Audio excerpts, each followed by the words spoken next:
Bon, c'est parti, petite mise à jour du coup. Donc là, j'ai reçu mes commandes, mais bon, c'est que ça met du temps. Là, il me reste plus que l'onduleur, donc qui va être du 220 volts en 50 Hz, c'est-à-dire Hertz, la fréquence.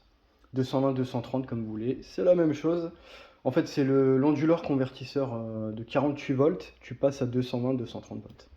Donc là, en gros, j'attends juste aussi la partie MPPT. Et après, je passe au dernier cap, la dernière étape, c'est la batterie. Mais pour l'instant, on n'y est pas. Là, je vous montre qu'est-ce que c'est le matériel. Donc, pour l'MPPT Hipiver, voilà, très très bonne marque, hein, qui est tout juste à des prix très bons. Donc là, c'est le capteur de température, comme tu peux voir. Voilà. Ça vaut 5 euros. Ça, je crois, on passe quand même à 25 euros, je crois, en fait. C'est pour savoir les informations. Voilà, tout simplement. Et pas oublier que ce câble réseau, faut pas le mettre à un ordinateur parce que c'était marqué dessus. Voilà. Donc c'est bien. Donc ça, c'est un convertisseur.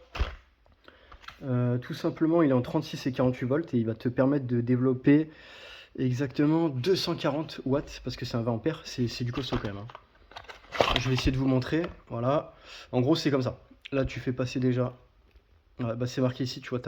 Tu fais passer ici ton 48 volts. Voilà. Et après, tu ressors en 12 volts. Et 12 volts, tu fais quoi? Des lumières, tu fais de la prise. Tu fais quand même pas mal de choses. Tu fais de l'USB. Et pourquoi j'ai pris ça, je vais vous montrer. Tout simplement, c'est que tu vois, je pourrais avoir une prise. Donc ça, c'est une 110 volts, donc c'est un peu plus spécial. Tous les appareils ne prennent pas ça. Tu auras un type C, tu auras deux USB. Bon, ça, attention, c'est du matériel bas de gamme. Puis après, j'ai tout ce qui suit, hein. Il me semble que je l'avais montré peut-être dans une vidéo, ça.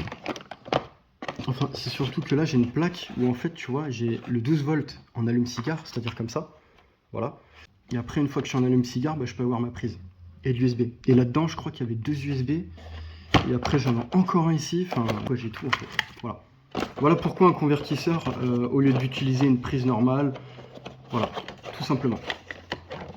C'est juste que je veux faire une config un peu plus spéciale. Si vous voyez en fait dans les MPPT, vous n'avez pas de 12 volts en fait. Il me semble qu'il y a que les 40 ampères, je crois, ou les 30 qui peuvent te permettre de faire ce que je viens de vous dire, la partie 12 volts. Et moi, les MPPT, je n'aurais pas ça, parce que c'est trop puissant. Il y a trop de puissance du coup. C'est comme Victron, il y a trop de puissance, du coup, ils te mettent plus l'option 12 volts. Et moi, qu'est-ce que je veux? Si je veux mettre des LED 12 volts avec un interrupteur, je pourrais. Je pourrais tout à fait le faire. Ou des LED USB, je pourrais le faire.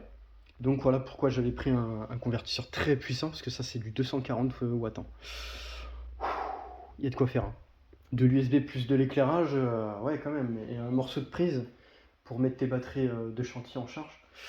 Quand même, je me suis dit 120 watts, ça manque. Je me suis dit, allez, 240. Donc 13 euros pour ça. Si je me trompe pas, normalement, ok. Ça, c'était le fil solaire. Ça, faut se rappeler. Ça coûtait, je crois, dans les 22-23 euros. Ça, quand même, c'était 23 euros, il me semble, ou 25, un truc comme ça. Et le capteur de température, 5 euros. Bon, voilà. En gros, c'est la mise à jour sur l'installation solaire. Mais j'attends mes pièces, malheureusement. Je sais pas ce qu'ils font, mais ils mettent du temps. Surtout que la batterie, j'ai peur que ça me mette un mois, donc voilà. Et en plus, c'est que j'ai pas mal de boulot parce qu'une fois que je reçois les deux pièces, hein.